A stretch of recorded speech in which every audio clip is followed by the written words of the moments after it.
Oi pessoal, tudo bem? Sejam muito bem-vindos à nossa live Papo com Vascular.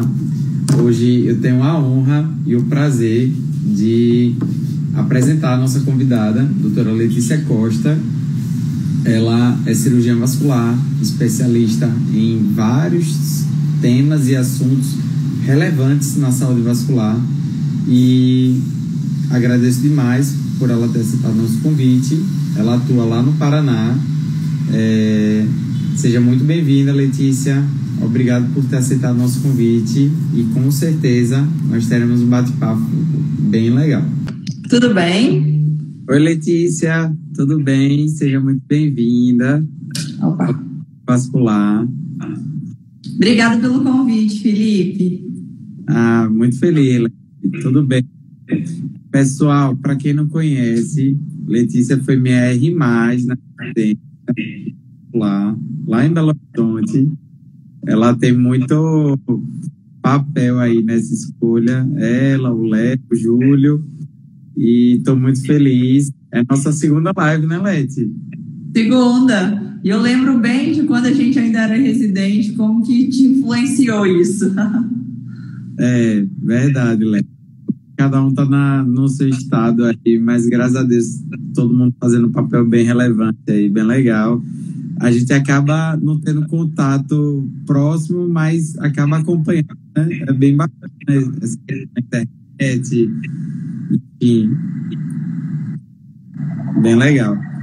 Isso, a gente vai acompanhando através das redes sociais e vendo como que cada um está crescendo dentro daquilo que está buscando melhorar dentro da área que a gente escolheu, né? Perfeito. Letícia, como é de praxe, aqui no Bate-Papo com Vascular, eu queria que você contasse um pouquinho como foi sua trajetória, o porquê da cirurgia vascular, o porquê da flebologia. Queria que você contasse um pouquinho para a gente sobre isso. Tá bom. Boa noite, pessoal.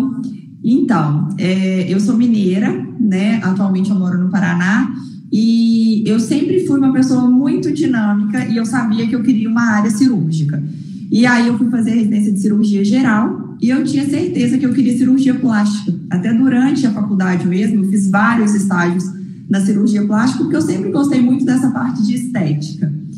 Mas na minha residência de cirurgia geral, eu tinha 2 preceptores que eram cirurgiões vasculares. E aí eles puxavam alguns casos de vascular para a gente fazer na residência de geral. E aí eu comecei uma especialidade que até então eu não conhecia tão profundamente. Eu comecei a estudar mais sobre o assunto e eu adorava os casos que eles levavam para a gente operar, principalmente de varizes, né, que era um hospital menor, então eram casos mais simples. E eu fui apaixonando pela especialidade e esqueci totalmente da cirurgia plástica. E aí acabei fazendo a cirurgia vascular, só que a gente sabe que dentro da cirurgia vascular tem também uma gama de subespecialidades aí. E como eu já estava mais voltada para a estética, eu acabei preferindo ir para a flebologia estética, porque ia juntar mais ou menos as duas coisas que eu gosto muito. E aí eu acabei ficando nesse ramo só da flebologia estética. Tem 4 anos que eu finalizei a residência de vascular e só trabalho com a parte das doenças venosas. Bem legal, Leti. Eu imagino que seja a trajetória de vários colegas nossos, né? Essa questão dos estágios, a gente acaba não conhecendo tanto e quando a gente passa, né, no estágio, a gente acaba se apaixonando mesmo, porque a vascular é bem interessante, tem a parte clínica, tem a parte de exames, a parte de procedimentos. Nos últimos anos, a parte de várias tecnologias, né, que vai ser tema da nossa live hoje, mas é um relato, assim, bem legal. Eu me vi no seu relato, isso é bem interessante. Pois é uma área muito boa e o bom da vascular é isso, né, que desde lá do começo você sabe que você pode ir para diferentes áreas. E para mim, né, principalmente mulher que pensa que quer ter filho, então lá atrás eu já pensava nisso. Eu tenho que escolher uma especialidade que vai me dar uma possibilidade de eu fazer os meus horários, né? Tanto que hoje eu tenho 2 filhas, então às vezes eu preciso de fechar um dia na agenda para fazer alguma coisa especial com elas, tenho alguma função na escolinha, alguma coisa assim. Então eu tenho essa mobilidade de poder trabalhar nos horários que for mais convenientes. Então para mim é muito bom. E você tem as filhas mais famosas do Instagram, né? Elas são desinibidas, né? É verdade. Leti, vamos lá. Vamos começar a entrar no nosso assunto, no nosso tema. É um tema bem polêmico, é um tema bastante interessante, que é a famosa espuma, a aplicação da espuma. Eu queria que você contasse um pouquinho para quem está nos assistindo, qual foi o seu primeiro contato, quais são os pacientes que você indica e falasse um pouquinho da sua experiência sobre a espuma. Tá. A espuma ela é um método de tratamento de varizes que eu gosto muito e que eu faço bastante aqui no consultório, né? Inclusive, quem está aí nos assistindo, se já tiver feito algum tratamento de espuma, conta aqui pra gente.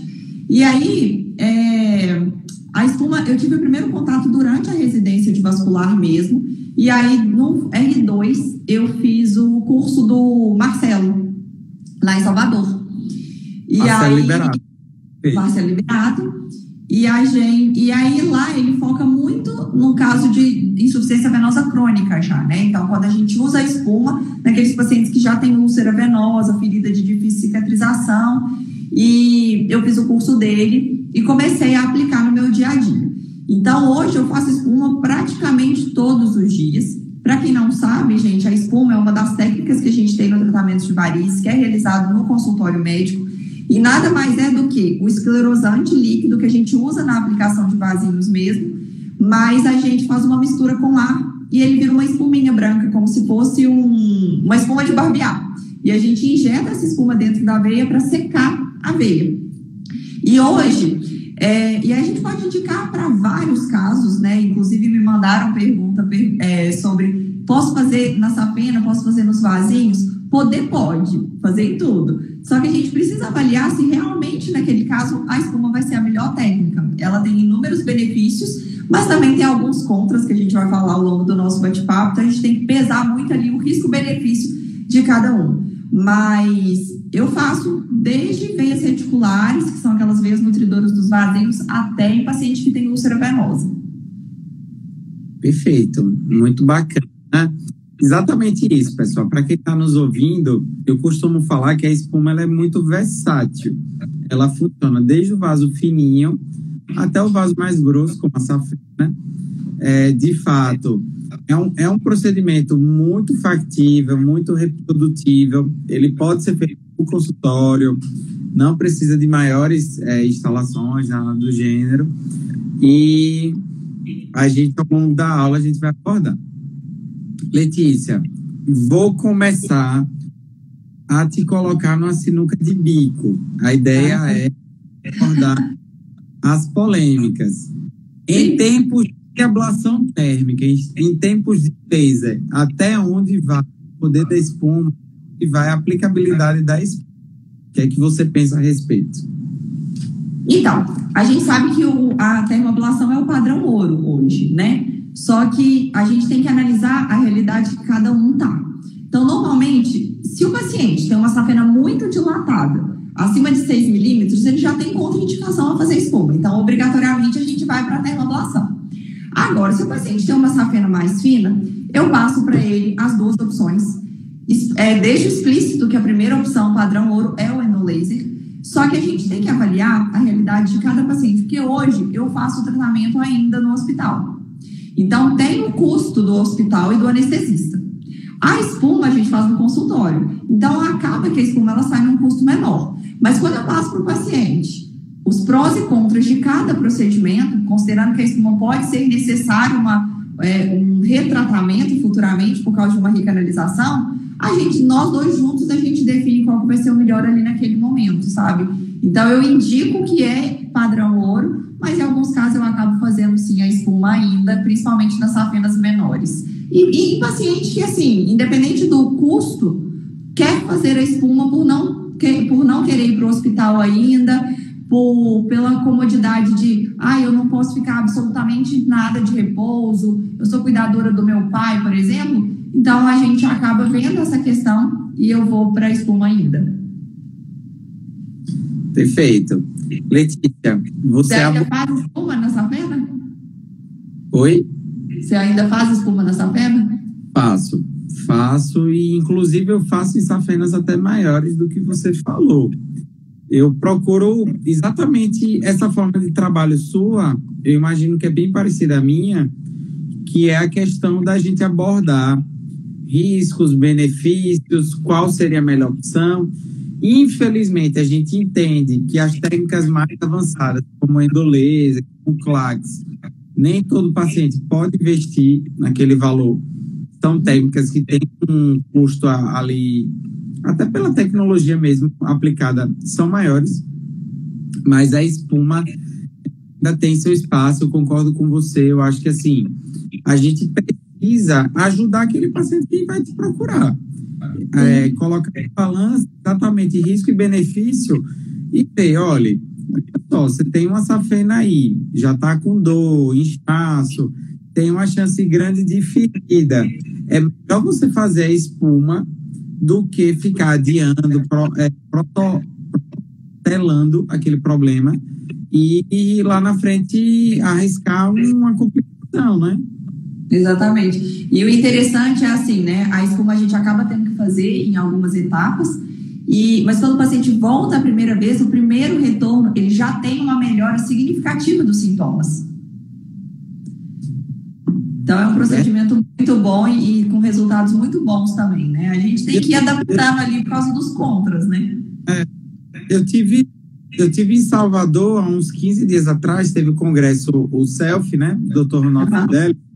E um dos palestrantes foi o Marcelo Liberato, eu assisti a aula dele.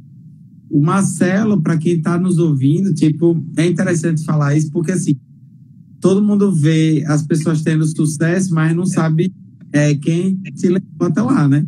E assim, o Marcelo hoje provavelmente é a maior referência do país em espuma. O Marcelo é fantástico, é um cara super diferenciado, é um cara que inspira muita gente, enfim.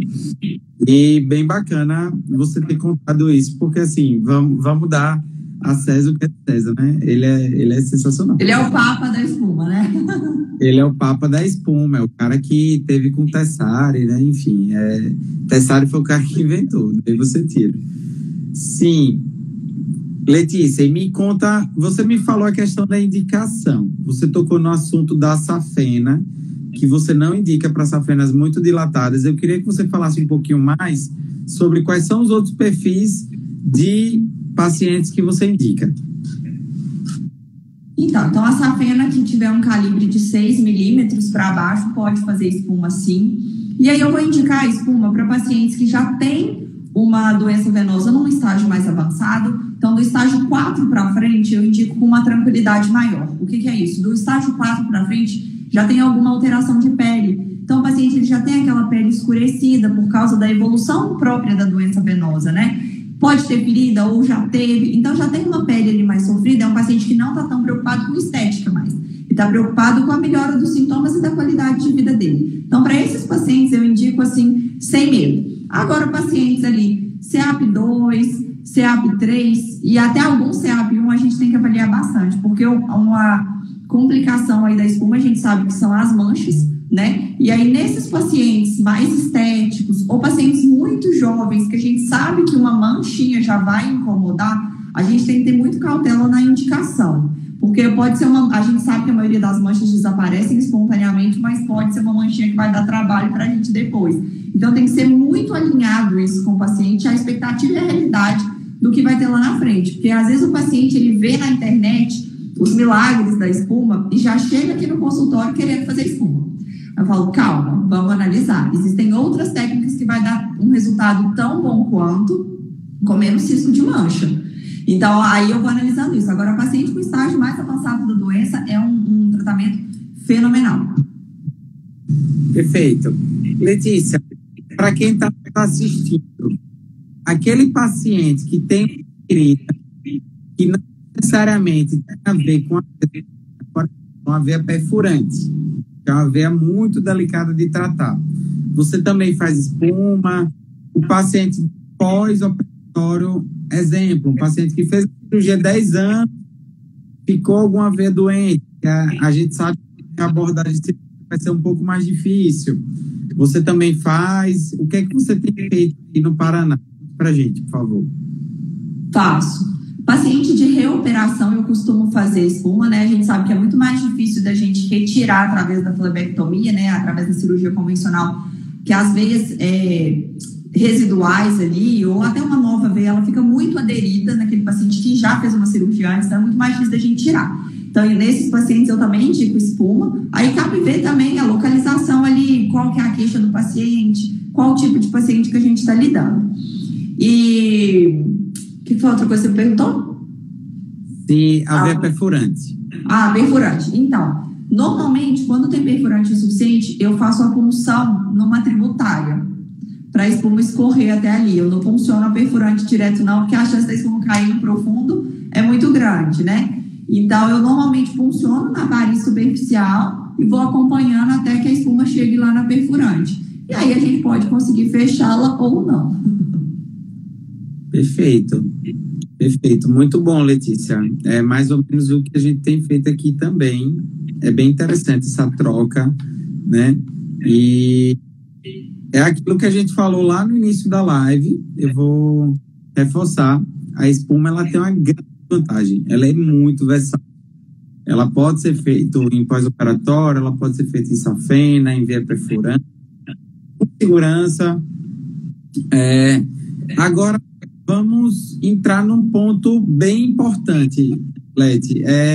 Conta para a gente a respeito da mancha. Qual é a taxa esperada de mancha e o que você tem feito para evitar essa mancha? Então, pela literatura, a taxa de mancha é em torno de 10 a 30%. Mas uma coisa que eu falo para as minhas pacientes é, olha, na literatura é 30%, mas na prática a gente vê mancha quase em 100%. Nem que seja uma mini mancha, uma mancha clarinha, mas no primeiro momento sempre dá. Então, o que eu tento fazer para evitar? Hoje, antigamente eu não fazia isso em todo mundo, mas hoje eu faço isso em todo mundo. Então, eu prescrevo um flebotônico ou piquenogenol, né, que são substâncias que ajudam aí no clareamento de manchas. Então, eu deixo esse medicamento durante todo o tratamento. É muito importante, né, que o paciente também ele siga as orientações de usar a meia adequadamente, porque a compressão que a meia vai fazer ali na veia, que a gente injetou a espuma, é fundamental para aquela veia secar e para evitar a formação de coágulo ali dentro. Porque quando a espuma ela mistura com o sangue, então ela forma aquele sangue mais grosso, escuro, né, que é um coágulo, e aquele coágulo retido, ele vai pigmentar a pele também. Então, uma conduta é que o paciente retorne periodicamente, né, em espaços até menores, para eu drenar aquela veia. Então, a gente dá um furinho com a agulha e retira aquele sangue preso ali, e aí isso minimiza a chance de mancha também, mas quanto mais usar a meia e mais compressão a gente fizer naquela veia, menos coágulo vai formar. Então, a meia é fundamental usar no pós-espuma. Então, eu uso a medicação, a meia rigorosamente, visitas mais frequentes para drenar, e a espuma é questão de tempo. Manchou, a chance daquilo ali sumir, em 90% dos casos, existe, e na grande maioria vai sumir mesmo, só que precisa de ter paciência. Então, eu falo com os pacientes, no primeiro ano, essa mancha pode desaparecer. Só que tem paciente que não tem tanta paciência de esperar um ano assim. Então, eu espero por volta de uns 4 meses, 6 meses. E se aquela mancha já estiver incomodando muito, eu já entro com tratamento para mancha, com tópico mesmo, com creme clareador. Perfeito, perfeito. Eu vou só acrescentar alguns pontos. Primeiro, a gente está falando de um tratamento versátil, um tratamento que é mais barato do que os outros. A espuma, ela tem um grande atrativo, que é o preço. Além disso, ela pode beneficiar vários perfis de paciente, vários. A gente está falando de paciente jovem, paciente com ferida, paciente obeso, paciente pele negra, enfim, todos os perfis praticamente. Além disso, a gente está falando de um tratamento validado na literatura, inclusive a gente está citando o Dr. Marcelo Liberato, que é a referência. A gente está falando mais ou menos de uma eficácia de 60% a 70%, é o que está descrito ali, principalmente para via grossa. Existe o risco de voltar? Existe, mas o tratamento ele é versátil. Ele pode ser ele pode dar uma manutenção. Existe a possibilidade de voltar e não voltar da mesma forma que ele era. Ou seja, é uma coisa reprodutiva, uma coisa factível, né? Sim. Além disso, aí vamos entrar em termos de complicação. 10 a 30%, mais ou menos em torno de 20% ali de mancha, na média. 90% das manchas somem em até 1 ou 2 anos. E existem estratégias para reduzir a mancha. Inclusive, eu estava revendo algumas aulas, congressos, enfim. O pessoal tem falado que o piquenogenol, você iniciar antes e se manter durante, a gente está falando de um risco reduzido de 30%. Ou seja, de todo mundo que pode ter 30% diminui com o piquenogenol. E aí entra as outras estratégias. A meia ou a faixa elástica e a drenagem que a Letícia falou. Ou seja, tem jeito, gente. Essa semana eu tenho um paciente super jovem, o paciente não tinha condição de investir no endolaser, que é o padrão ouro, de acordo com a Sociedade Americana e Europeia. A gente apresentou a oportunidade da espuma, ele topou e ele já ficou para iniciar a próxima semana. É a melhor? Não, não é. Mas está entre as 3 melhores. Não sei se você vai concordar, Letícia, mas eu acho que é isso, né? Sim. Então, eu falo assim, não é o padrão ouro, né? Não é a principal indicação hoje para safena, mas os resultados são bons. Eu faço muito, ainda indico. O paciente também sente uma melhora muito importante e é aquele negócio. Existe o risco de recanalizar, né? Do sangue voltar a passar na safena? Existe. Normalmente é a partir de 3 anos. E o que eu oriento os meus pacientes? Nós vamos fazer espuma? Vamos. O acompanhamento com vascular deve ser anual, até porque é uma doença progressiva que não tem cura. Então, anualmente, a gente vai fazer um Doppler novo e eu vou ver a situação dessa safena.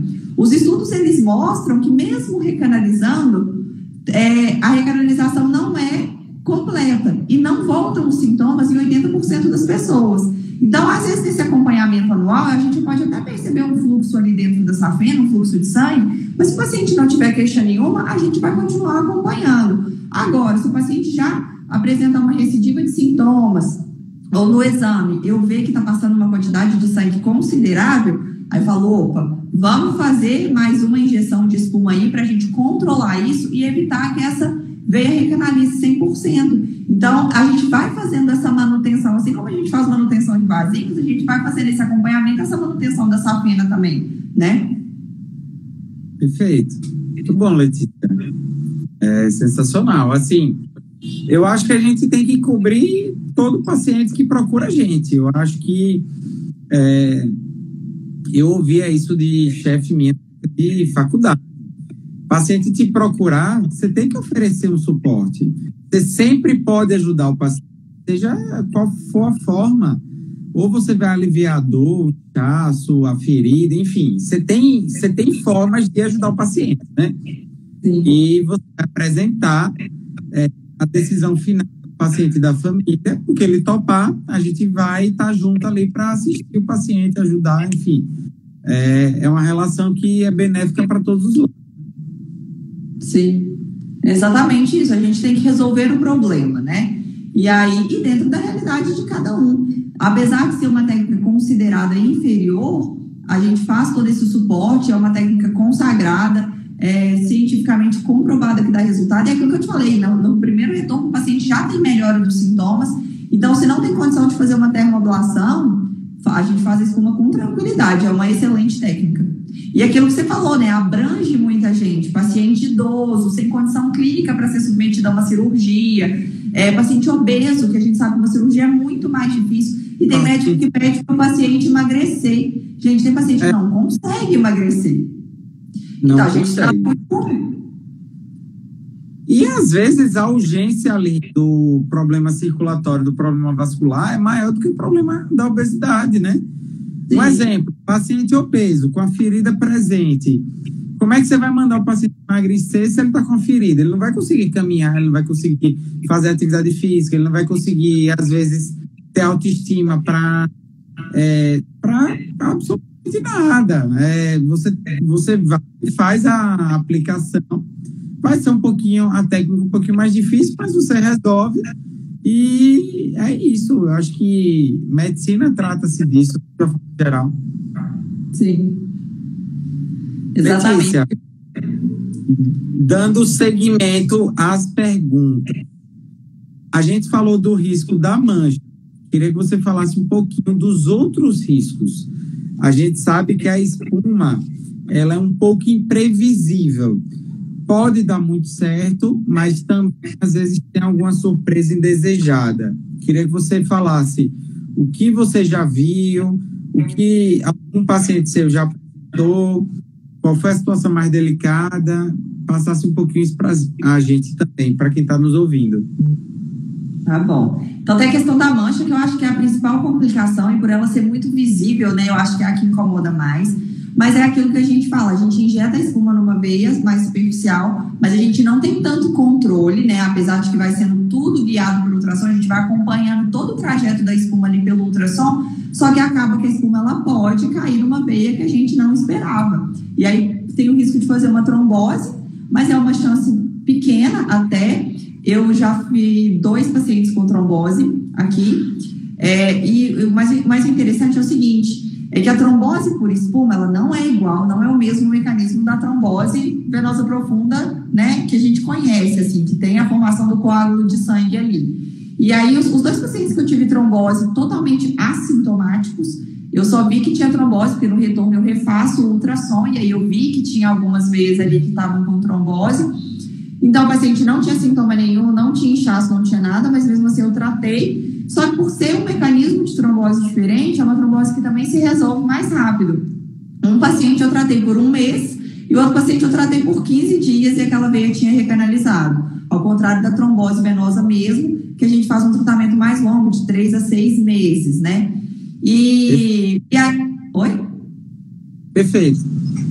E aí, se tem o risco também de dar alguma úlcera, né? Dependendo da velocidade de injeção da espuma que a gente utiliza, ou até da concentração da espuma, a gente pode ter pequenas úlceras na pele, pode ser uma complicação que vai acontecer, pode ter escotomas visuais. Então tem alguns pacientes que às vezes já tem enxaqueca, já tem diagnóstico de enxaqueca, pode ver aquelas luzinhas quando a gente faz espuma. Eu tive um caso de uma paciente, nem foi aqui no Paraná, foi quando eu ainda morava em Minas.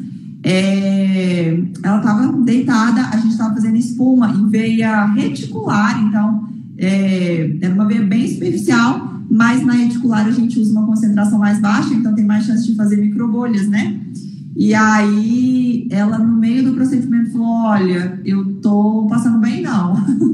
Então ela ficou um pouquinho assim, teve uma vertigem, falou que estava vendo umas luzinhas. E aí eu interrompi o procedimento naquele momento, ela estava deitada, continuou de repouso, a gente esperou passar e não teve mais nenhuma complicação e foi super tranquilo, mas não tive mais nada de complicação além disso, não. Bem legal, Letícia. A partir do momento que você fala que 4 anos de vascular, já faz espuma desde a época da residência, faz espuma quase todo dia, e 2 casos de trombose, nenhum caso sintomático, nenhuma complicação grave, isso mostra que, assim, apesar da gente saber que a literatura está descrito, a partir do momento que você faz direito, seu risco diminui, né? E é uma experiência legal, bem importante aí. A gente fica feliz, eu acho que, assim, nosso papel como médico é passar os possíveis riscos. Eu falo para o paciente, olha, está descrito na literatura da morte, é raríssimo, nunca vi colega meu, nunca vi embolia, nunca vi AVC, está descrito. Pode acontecer? Pode, mas é igual àquela história do avião. Você sabe que o avião pode cair. Uma vez avião caindo, não vê, né? A cada de voos, a cada 10, 15 minutos de voos, um avião cai. Ou seja, é muito raro acontecer, né? E aí, eu acho que parte muito do pressuposto de respeitar a técnica, orientar devidamente, prestar assistência. Infelizmente, a gente sabe que alguns pacientes não têm, às vezes, o entendimento, a cognição adequada para fazer tudo conforme a gente orienta, mas, assim, dar nosso telefone, ter uma equipe de assistência, ou uma enfermagem, ou uma técnica de enfermagem para ajudar, eu acho que é fundamental. Sim, a meia elástica é muito importante, é fundamental. Antigamente tinha-se muito uma ideia errada do paciente fazer um tratamento e ficar de repouso. Hoje em dia isso cai por terra. Hoje em dia a gente sabe que o paciente tem que fazer o tratamento e fazer atividade física, caminhar, se exercitar, botar a perna para movimentar, né? Porque assim, o maior temor nosso é a trombose, porque trombose, ela pode, em casos graves, gerar uma embolia, que aí o coágulo vai para o pulmão, e pode, Deus me livre e guarde, evoluir para a morte, né? É tudo que nenhum médico quer, enfim, graças a Deus, é muito raro, a técnica de perfeição é muito alto, e a gente consegue, assim, levar muita saúde vascular para muita gente, que é o foco principal de todos nós, principalmente aquilo que você falou, paciente CEAP alto, né, que é a classificação, inchaço, fibrose, é a pele endurecida, é o paciente com úlcera, é o paciente com aquela ferida aberta ali que não cicatriza há 1000 anos, que está usando pomada equivocada, e assim, eu acho que é o que a gente mais vê na Letícia, eu acho que é o paciente desassistido, que às vezes não foi bem avaliado, que não tem um diagnóstico preciso, muitas vezes um paciente que não foi feito um ultrassom adequado, enfim, eu acho que esse é o principal beneficiário do tratamento. Não sei se eu estou errado, mas eu diria que esse tratamento foi feito para ele. Exatamente. Eu tenho até um caso super interessante. Eu gosto muito da espuma, principalmente nesses casos, porque a gente vê a satisfação do paciente, a recuperação da qualidade de vida dele, que é fenomenal. E eu tive 2 pacientes idosos aqui com úlcera, mas um em especial me marcou muito, porque ele estava com uma ferida aberta há 11 anos. E ele já tinha feito todos os tratamentos que você imaginar, até ozonioterapia. E aí, ele me procurou, tipo assim, é a última tentativa, sabe? E aí, eu fiz um ultrassom. Fez todos, mas não fez o padrão ouro, né? Que é expor uma pressão. Ele já tinha passado num vascular, sabe? Só que ele não tinha feito o tratamento que eu indiquei. E aí, eu fiz ultrassom, eu vi que ele tinha uma safena insuficiente, ele tinha várias varizes ali em volta daquela úlcera, e eu propus o tratamento com espuma para ele. Acho que ele tinha uns 85 anos, um idoso rabugentinho, sabe, que ganhou meu coração, assim, porque diz ele que quando me viu, eu achei engraçado, porque diz ele que quando me viu, ele falou assim, essa menina, loura ainda, não vai conseguir resolver meu problema nunca. Aí eu falei, então virou um desafio, né, agora. E aí ele estava com uma ferida há 11 anos, a gente tratou com espuma, a ferida dele fechou em 2 meses. 2 meses. Não, então, ele deve... Você, Letícia, ele faz uma oração toda noite para você sabe, né? Com certeza. Não, quando ele foi voltando no setor, ele já falava. Nossa, eu não dava nada de que isso ia fechar, e graças a Deus fechou, e super agradecido. E eu fico muito feliz de ver aquilo ali resolvido, sabe? Eu falo que, assim, a gente trata muito estética, né? Mas o paciente estético, ele, óbvio que vai ter uma melhora artística, beleza, enfim. Mas o paciente da ferida, ele mexe com a gente, né? Porque assim, é totalmente diferente. O paciente grave, o paciente às vezes idoso, é um paciente com várias doenças. Ele tem uma perda social absurda. Tipo, eu até estava falando isso recente a um grupo de médicos. Infelizmente, né, a maioria eles acabam se eximindo da ferida. Eles acham que ferida é coisa de enfermeiro. Mas você tem que dar o diagnóstico. Você tem que bater o martelo e planejar o tratamento, né?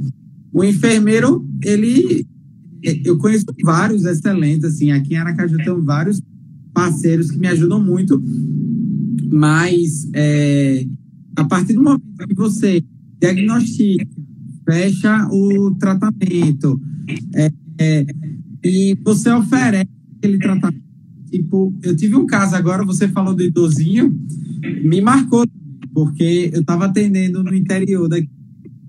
Aí eu já tinha atendido o filho, já tinha atendido a nora, e eu fui atender no caso, o pai do filho, né? Meu paciente mais, assim, abençoado de todos, porque ele chegou totalmente depressivo, um paciente que tinha uma perda social de 10 anos já, e não convivia mais em ambiente social, porque a ferida, ela tem odor, ela tem mau cheiro, ele usa um curativo horroroso, e aí ele não conseguia ter mais esse vínculo social, e a gente propôs o tratamento, fez espuma, tratou a infecção da ferida também, né, que é concomitante, e esse paciente, ele chegou, não foi nem 2 meses, eu acho que foi uns 30 dias.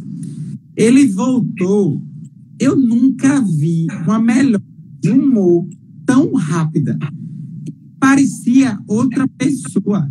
Ele estava feliz, ele estava me abraçando, dizendo que ia dançar o forró, que ele ia aproveitar as festas juninas, o filho, o sorriso de ponto a ponto, tipo assim, falando, doutor, eu rezo pro senhor a vida inteira, a coisa mais linda do mundo, tipo assim, e é aquilo que eu falei, eu acho que o tratamento, ele beneficia várias pessoas, mas esse perfil é excepcional, é fora da curva, eu imagino que já a melhor bênção na vida de médico, que é você tirar o paciente ali do final da doença e recuperar.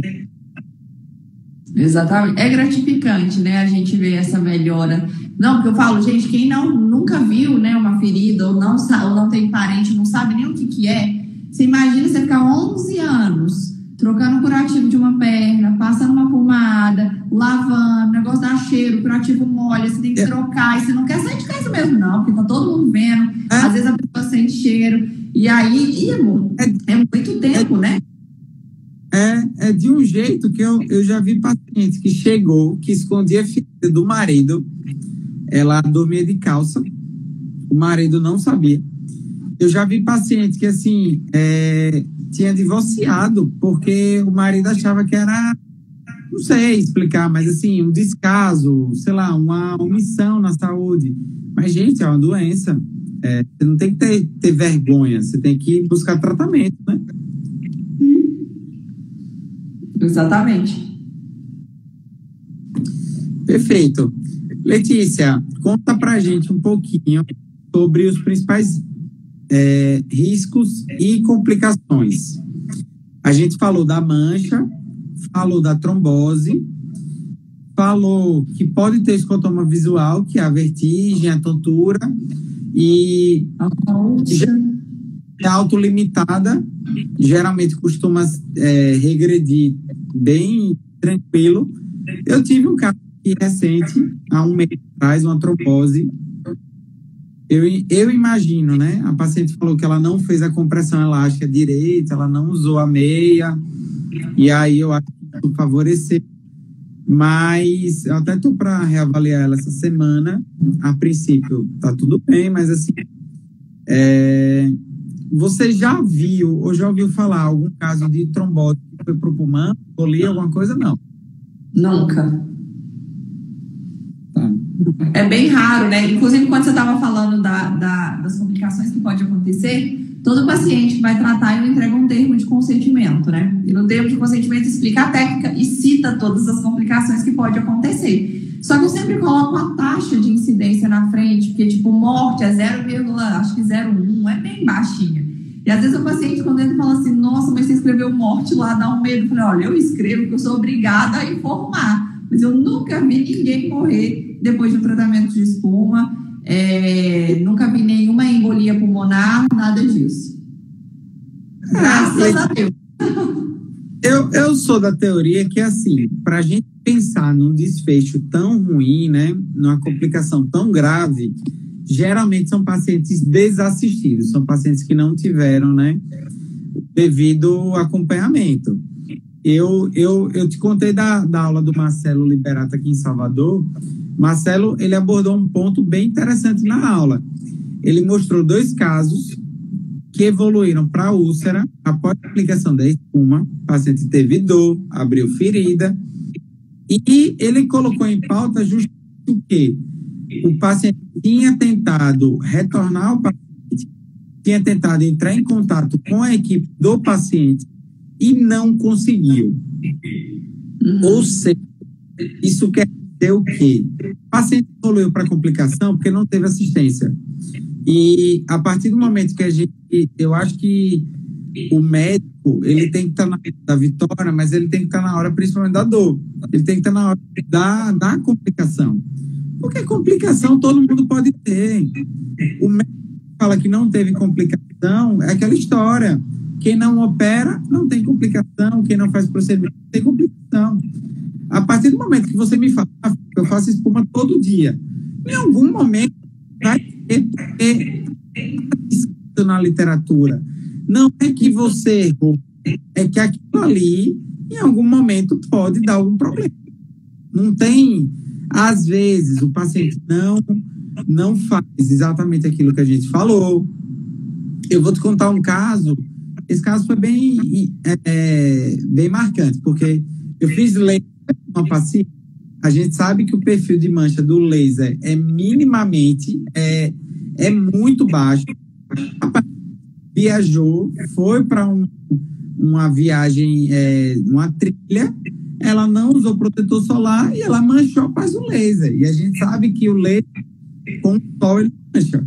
Ou seja, o médico errou. Não, gente, infelizmente, né, pode acontecer. Sim, a taxa eu sempre falo para o paciente, olha, toda técnica para tratamento de vários, a gente está mexendo com sangue. Então, qualquer técnica, existe um risco de manchar, né? Algumas com uma porcentagem maior, outras com uma porcentagem menor. Então, de todas, a espuma é a que mais mancha.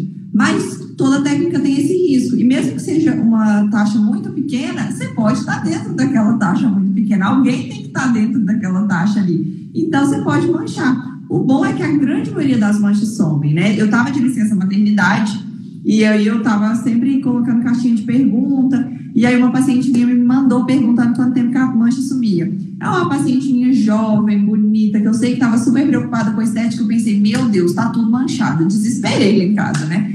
E aí quando eu voltei, ela retornou.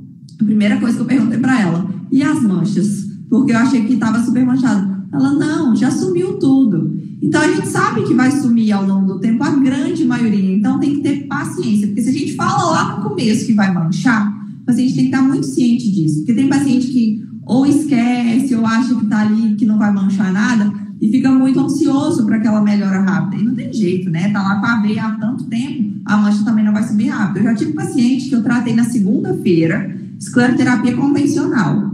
Na sexta, me ligou porque estava roxo. Falei, gente, mas tem 5 dias, sabe? Então vai ficar hematoma mesmo. Mas tem gente que é muito ansioso. Então a gente tem que ir esclarecendo bastante. É aquela história, né, Letícia? Cada vez mais o público, nossos pacientes, eles estão mais orientados. E, infelizmente, né, eu acho que nossa geração é uma geração muito imediatista. É uma geração que, assim, eu brinco com os pacientes, eu falo, olha, essas veias doentes, essas varizes não surgiram da noite para o dia. Elas têm 5, 10, 20 anos. Elas também não vão sumir da noite para o dia. Exato. Às vezes o tratamento vai demorar 2, 3, 4. Eu tenho um paciente que eu estou trabalhando há quase 10 meses já. Sim, tem pacientes com uma grande quantidade de varizes que eu faço um plano de tratamento de 12 meses, às vezes até mais, né? Eu preciso acompanhar aquilo ali. É muita quantidade de varizes. Não dá para resolver tudo em 1 mês. Até porque, a partir do momento que você se torna muito... às vezes acelera muito, você tende a complicar. Porque se você começa a doses altas de espuma, doses altas de laser, doses altas de qualquer que seja o tratamento, você se implica, né? Você vai arriscar por complicações.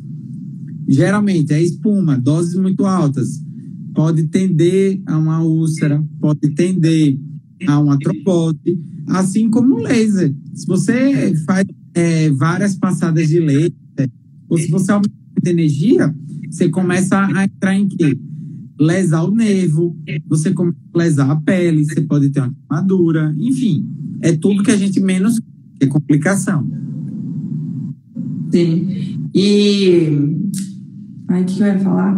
E essa questão do tempo é até importante, porque a escleroterapia convencional e até o laser a gente ainda tem uma quantidade maior que a gente pode fazer. A espuma não, a espuma ela é limitada, tem aquele volume máximo que a gente pode fazer por vez, né? Então acaba sendo um tratamento também mais prolongado. Então, às vezes, um paciente que vai fazer espuma, eu falo, olha, na cirurgia a gente ia cauterizar a safena ali, pronto, acabou. Agora, na espuma, você vai vir, vai cauterizar, depois, na espuma, você vai vir, vai fazer um volume máximo, vai ter que esperar, vai vir de novo, eu vou olhar onde a espuma não chegou, tem que fazer de novo, até eu conseguir finalizar o tratamento, secar aquela veia, são várias etapas, é um tratamento mais longo, né?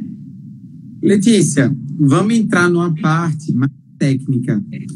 Eu sei que alguns colegas vasculares vão nos ouvir, ou agora, ou em breve, lembrando que esse papo vascular, ele vira podcast, ele vai virar, vai ficar presente no feed e também no YouTube, ou seja, vários colegas vão nos assistir em breve.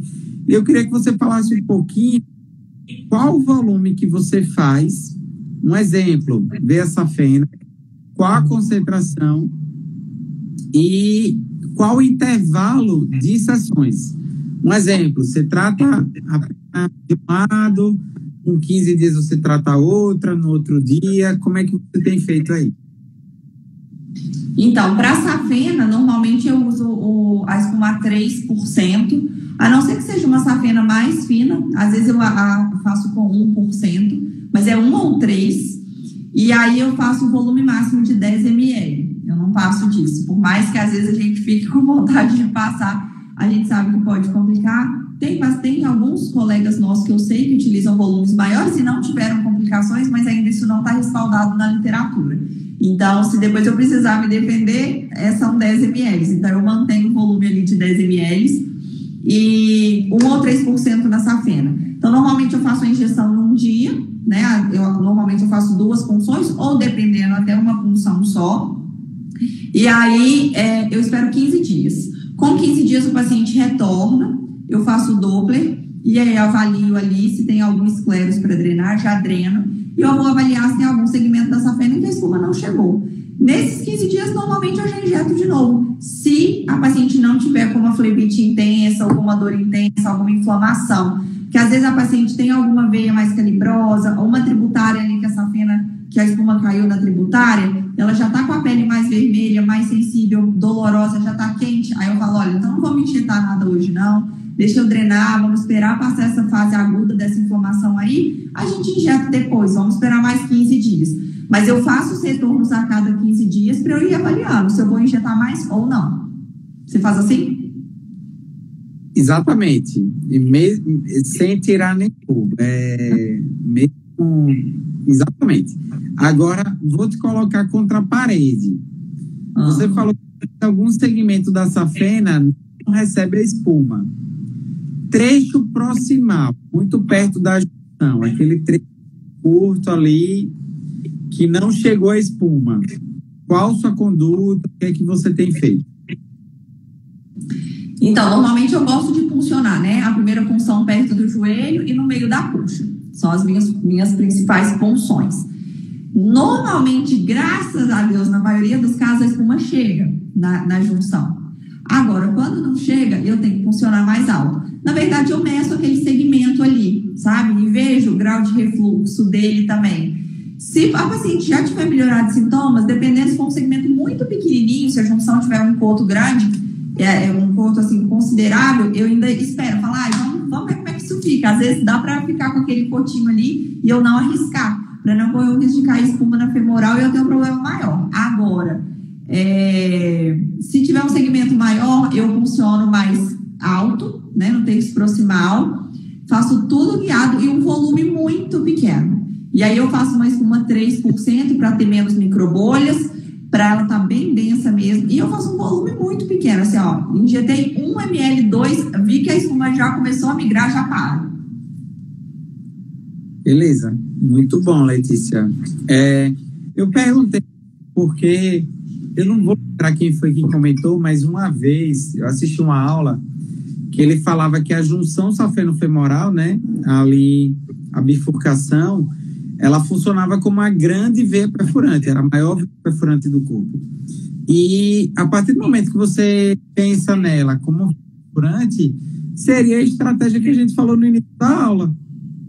Você funciona distante, funciona uma dose menor e você espera cair até um pouco antes ali para não cair um volume alto e dar algum problema. E assim eu tenho feito, nunca vi trombose de junção e olha que eu já funcionei perto, já fiz volume, enfim. E eu acho que é exatamente isso, é bem legal, é uma dica, né, para quem está assistindo e eu tenho certeza que vai ajudar muitos colegas que vão nos ouvir. Sim, na junção safeno-femoral ainda é menos comum. Agora, na parvopoplitea, eu já funcionei bem próximo, ou quando, às vezes, a gente só tem um refluxo ostial, né, e já drena logo lá em cima para uma tributária, eu vou só na tributária. Porque vai cair na safena parva de todo jeito. Então, na parva é mais comum ainda, e aí eu sempre vou para a tributária. Não, essa dica, eu acho que é a dica de milhões, porque às vezes a veia profunda, paciente obeso, paciente que tem muita veia, talvez você teria que usar um gel ali enorme, que vai doer o paciente. E você chega, funciona a tributária, você sabe que a tributária está escoando, vai ser uma linha de drenagem ali, e você resolve o problema. Existem soluções simples para grandes problemas, né? Eu acho que é mais ou menos isso. Isso. Letícia, vamos abrir agora um momento super especial, que é o momento das perguntas. Estou aqui com o nosso assessor de imprensa, meu xará, Felipe Martins. Felipe, conta pra gente o que é que o pessoal tem perguntado. A gente vai fazer um bate-pronto. Você responde uma, eu respondo outra e a gente faz as réplicas, né, Felipe? Isso aí. Então, vamos lá. Eu anotei as perguntas desde o começo da live. Aí tem algumas que vocês já responderam na live, né? Mas para o pessoal que chegou agora, a gente pode reforçar. A primeira é da Andréa Tavares, e ela pergunta: o procedimento de espuma pode manchar a pele? Tá, vamos lá. Pode, André, pode. E assim, essa talvez seja a maior limitação da técnica. A gente tem um risco estimado de 10 a 30%. Esse risco, ele pode ser muito reduzido se fizer tudo conforme a técnica. Fazer a drenagem precoce, usar a meia, usar os cremes, né? A base de piquenogenol, que é a principal substância, mas existem outras. Mas, assim, de uma forma geral, prognóstico, ou seja, a chance de recuperação é muito alta. A gente estima de 90% daquela mancha sumir em 1 ou 2 anos. Além disso, outros cuidados, usar protetor solar, não pegar sol, tudo isso ajuda, favorece. Mas o risco existe. Esse alinhamento, paciente e médico, tem que estar muito próximo, porque vai depender da concentração, vai depender do tamanho da veia, se a veia é superficial ou não, vai depender do tom de pele. Pacientes que têm a pele morena ou negra, o risco é maior, e a gente precisa ter isso muito bem alinhado, porque caso aconteça, a gente precisa tomar as medidas e cuidados. Isso aí. Vamos para mais uma pergunta. Eu não entendi direito a pergunta, mas está bem assim. A Kenilda falou assim: fiz cirurgia e estou finalizando com a aplicação. Estou fazendo um procedimento de cirurgia. A aplicação pode voltar? Letícia, é com você. Eu acho que ela quer saber se as varizes podem voltar depois do tratamento, né? Então, é o seguinte, normalmente varizes não voltam, né? Aquela veia que foi tratada, a tendência é ela não voltar. As varizes voltam, às vezes, quando o tratamento não foi feito corretamente ou quando você tratou um vasinho, por exemplo, e deixou a nutridora para trás. Aquele vasinho ele vai voltar porque vai ter uma veia ali que vai continuar irrigando o vasinho. Então, as varizes não voltam. Como é uma doença crônica, progressiva, vão surgir novas varizes ao longo do tempo. No caso da espuma, pode ocorrer uma recanalização, que a gente chama. Então, a gente injeta a espuma para secar aquela veia ali e não vai passar mais sangue naquela veia. Só que em algumas pessoas, ao longo dos anos, pode voltar a passar sangue dentro daquela veia, mas não necessariamente como normal. Às vezes, um fluxo bem menor, que não vai gerar sintomas e nem vai provocar o surgimento de novas varizes. E aí, nos acompanhamentos com o vascular, a gente vai avaliar se tem uma necessidade de fazer um retratamento com espuma naquela veia ou não. Mas, de um modo geral, varizes não voltam. Eu vou abrir um adendo. Recentemente, eu tive uma paciente que eu tratei. Ela tinha uma veia perfurante na perna esquerda. Durante o tratamento, essa veia não fechou. E eu estou observando, porque ela não tem absolutamente nenhum sintoma dessa veia. Aí não justifica eu fazer qualquer espécie de tratamento se ela não tem sintoma. É exatamente isso que a Letícia está falando. Isso acontece. É um paciente rígido, não tem por que você tratar.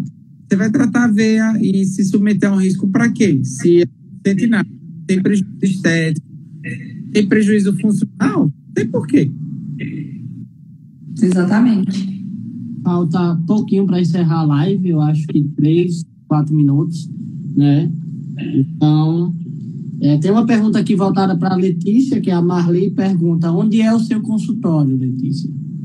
Marli, obrigada. É em Arapongas, no Paraná. Lá no Instagram tem todas as informações, depois você dá uma olhadinha lá. Pronto. Aí a Sandra pergunta aqui: pode ocorrer coágulo e ser fatal? Boa pergunta.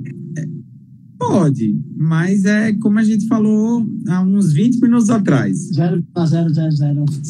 O risco é mínimo. É a mesma história do avião. Você sabe que o avião pode cair, mas você não costuma ver o avião cair.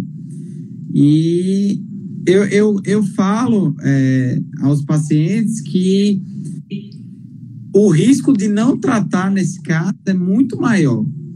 A gente está falando de um risco de evolução de em torno de 4 a 5%. Ou seja, a cada 100 pacientes, pelo menos 4, 5 podem ter uma ferida lá na frente. É um risco muito alto. Já o risco de você fazer um tratamento e ver um paciente evoluir para a morte, eu particularmente eu nunca vi. Letícia também falou que nunca viu. Eu conheço vários colegas, assim, referências no assunto, também nunca viram. E eu sou da teoria, sabe, Letícia, que assim, às vezes o paciente ele dá muita desculpa para não tratar. Ele fala que minha vizinha tratou e voltou, minha vizinha tratou e manchou, e eu sei que não tem cura, e ele dá milhares de desculpas. Só que a gente sabe que esse protelar, esse empurra com a barriga, amanhã vai dar um problema muito maior. Eu estou com um paciente super jovem no consultório, paciente de 38 anos. O irmão dele tem uma ferida e ele está buscando tratamento, está morrendo de medo de chegar igual a irmão. E eu acho que é exatamente isso. A gente tem que tratar antes da complicação. Um exemplo: o cara fuma há 20 anos. O cara só vai tratar depois do infarto. Gente, começa a cuidar, começa a prevenir o infarto antes. É muito melhor. Você não sabe o que é uma ferida, o que é uma trombose, o que é um infarto, o que é um câncer. Você tem que buscar ajuda, não é depois que o problema acontece, não. Porque depois que o problema acontece, é óbvio que você vai procurar ajuda. Você tem que procurar ajuda lá no início. Você vai evitar a complicação. Entendeu? E assim, infelizmente, a gente sabe que no Brasil existe muito e a gente tem que mudar isso. Eu acho que é papel do médico, é papel da gente conscientizar. Então vamos Exatamente. lá. Falta apenas 1 minuto para encerrar a live. reloginho, então vamos às considerações finais. Perfeito. Letícia, primeiramente, quero agradecer por você ter aceitado. Sempre muito rico o nosso bate-papo. Tenho certeza que vai ajudar muito. Estou muito feliz com o projeto, muito feliz que você tenha aceitado. E em breve vai estar disponível nas principais plataformas. Eu queria que você considerasse uma mensagem final para quem está nos assistindo, falando qual é a sua previsão sobre o futuro da Vascular, o que é que você acha que vai acontecer e uma mensagem que você queira deixar para a gente. Felipe, primeiro eu quero agradecer o convite, adorei participar do Papo com Vascular, te parabenizar também por esse projeto. Eu acho que um dos meus propósitos, na verdade, é passar informação para a população, fazer com que essas pessoas cheguem ao tratamento antes das complicações. E essa é uma das maneiras, né, através das lives, através das outras plataformas. Então, parabéns. E eu queria deixar a mensagem para as pessoas que estão nos assistindo ou nos ouvindo, que eu sou uma pessoa extremamente realizada dentro da área que eu escolhi. Eu tenho certeza que é a melhor escolha da minha vida. Eu sou completamente apaixonada pela flebologia estética, porque mais do que a estética mesmo, eu consigo ver a melhora na qualidade de vida e na autoestima de centenas de pacientes. E isso para mim é muito gratificante. Então eu sei que eu estou no caminho certo. A cada paciente que volta falando que a dor melhorou, a cada paciente que volta falando que não tem inchaço mais na perna, a cada paciente que volta de vestido ou de shortinho, sendo que há anos usava só calça jeans. Então, eu fico muito feliz de estar contribuindo para a melhora da vida dessas pessoas. Eu sei que eu estou no caminho certo. E mais do que ver essas pessoas se tornarem de tratamentos felizes da vida, eu continuo no meu propósito de passar informação para que essas pessoas nem precisem tratar em alguns casos, né? Divulgando maneiras de ter uma boa qualidade de vida, de ter saúde, através de prevenção, de atividade física, de alimentação. Então, acho que a gente, como um profissional de saúde, como médico, a gente também tem que informar essa parte da medicina preventiva, como você falou, e os pacientes iniciarem o tratamento precocemente para a gente evitar todas essas complicações. Então, quem está ouvindo a gente agora, com todas essas informações que a gente passou, tenta fazer um acompanhamento vascular também, que é muito importante. Tem alguém na família que já tem um vazio, que seja, já procure para evitar qualquer coisa mais grave. Letícia, perfeito. Assim, eu tenho para falar. Muito obrigado. Foi muito enriquecedor. Adorei sua mensagem final. E, sem dúvidas, eu acho que o propósito faz toda a diferença. Eu tenho orgulho de ser seu amigo, tenho orgulho de estar aqui com você. E foi muito bacana. Eu espero, em breve, a gente estar aí nos congressos. Sem dúvida, né? Trocando experiência, trocando figurinha. Exatamente.